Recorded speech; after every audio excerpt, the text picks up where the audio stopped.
Guys, na napakahirap talaga pumunta dito. Buhis-buhay mo talaga ang buwis-buhay ka talaga pupunta dito sa bundok na ito dahil napakahirap ang daan, napakadelikado, konting kapagkakamali mo na ano sa bangil, sa motor, talagang naku po, deadbolt ka talaga. So, yun na nga guys. So, ang hinihiling ko lang sa Diyos na sana hindi ako mahulog sa motor at hindi kami matumba.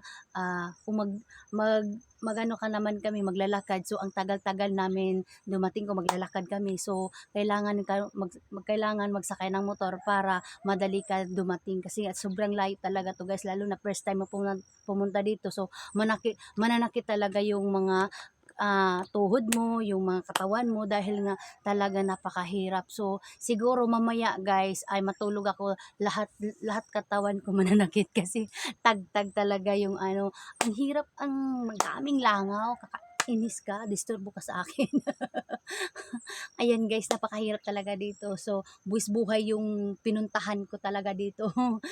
Kasi napakadelikado. Tingnan nyo lang naman talaga yung background ko. Napakahirap talaga kung para sa inyo yan. Hindi nyo kayo makapunta dito dahil sobrang tuktok talaga yun. Tapos nakasakay ka ng motor, tapos sa gilid may mga bangil. So, napakadelikado guys. Kunting pagkakamali sa motor talagang wala ka na sa mundo.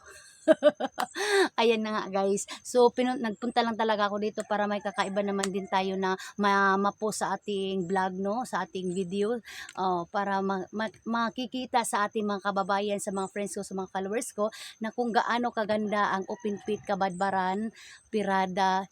Okay, 'di ba? Kung gaano kaganda ang open pit Pirada, Kabadbaran City dito sa aming lugar.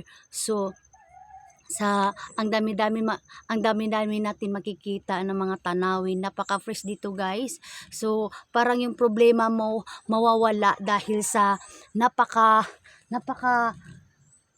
yung mga ibon lang ang nakikita mo, wala kang naririnig ng mga tao, yung ibon lang, tapos hangin na fresh, yung nakikita mo so nga guys, napakaganda talaga na pumunta ako dito at nawala yung stress ko. Nawala nga yung stress ko guys, pero ang nag ano naman sa akin yung pananakit sa katawan dahil nga talaga yung pupunta dito untol yung motor. Kaya nga guys, sinasabi ko sa inyo, pag kayo mag-a-adventure dito sa Pirada, mag-ready na lang kayo ng mga efficacent, tubig at pagkain kasi yun naman talaga ang pinaka mas importante pag tayo ay mag-a-adventure.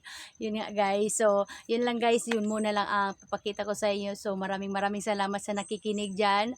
Paki-share sa ating mga video diyan, paki-share po at paki-like at comment. Thank you for watching. Thank you. Bye-bye. I love you guys.